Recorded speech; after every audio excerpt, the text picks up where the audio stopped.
सुंदरवन के जंगल में बहुत सारे जानवर रहते थे। सुंदरवन एक बहुत बड़ा जंगल था। सुंदरवन जंगल का एक राजा था, शेर। शेर इतना दयालु था कि उसकी प्रजा राजा से बहुत खुश रहा करती थी। जंगल में सभी जानवर मिलकर रहा करते। जंगल में यदि कुछ होता तो सभी जाकर अपने राजा शेर को बताते। जंगल का राजा शेर बहुत ही समझदार था और अपनी सूझबूझ से वह किसी भी समस्या को हल कर देता। जंगल में जानवरों का जीवन अच्छे से चल रहा था। एक दिन अचानक किसी दूसरे जंगल से एक बाघ सुंदरवन के जंगल में आ गया। इतने सारे जानवरों को देख वह बाघ खुश हो जाता है कि इतने सारे जानवर खाने को मिलेंगे। वह ऐसा सोचकर चुपके से जंगल में आ गया। अब वह बाघ एक एक कर जानवरों का शिकार करने लगा। बाघ बड़ा खुश होता है।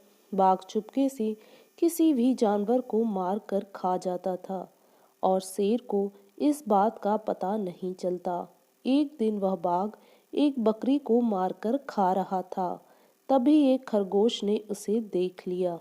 अब खरगोश वहां से भागकर जंगल के राजा शेर के पास गया और शेर से कहने लगा, महाराज महाराज, जंगल में एक दुष्ट बाघ आ गया है जो जंगल के जानवरों का शिकार कर उनको खा जाता है।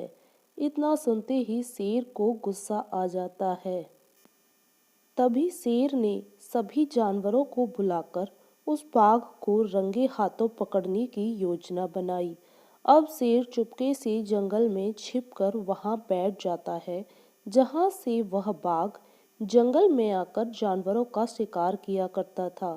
अब जैसे ही वह बाघ जंगल में आया और शिकार के लिए गाय को पकड़ने के लिए भागा, तभी छिपे हुए शेर ने उसे देख लिया।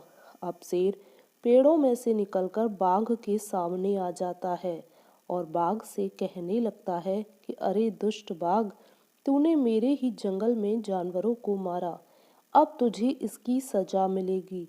तभी बाघ शेर के सामने माफी मांगने लगा और कहने लगा, मुझे माफ कर दो राजा शेर, अब मैं किसी भी जानवर का शिकार नहीं करूंगा।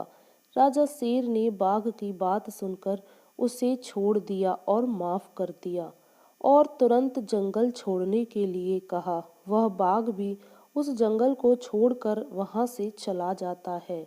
अब सभी जानवर पहले की तरह बिना किसी डर के जंगल में खुशहाल रहने लगते हैं। तो ये थी जंगल के दयालु राजा शेर की कहानी, जिसने बाघ को माफ कर दिया। कैसी लगी आपको हमारी कहानी? अगर कहानी पसंद आई तो वीडियो को एक लाइक कर चैनल को सब्सक्राइब करें।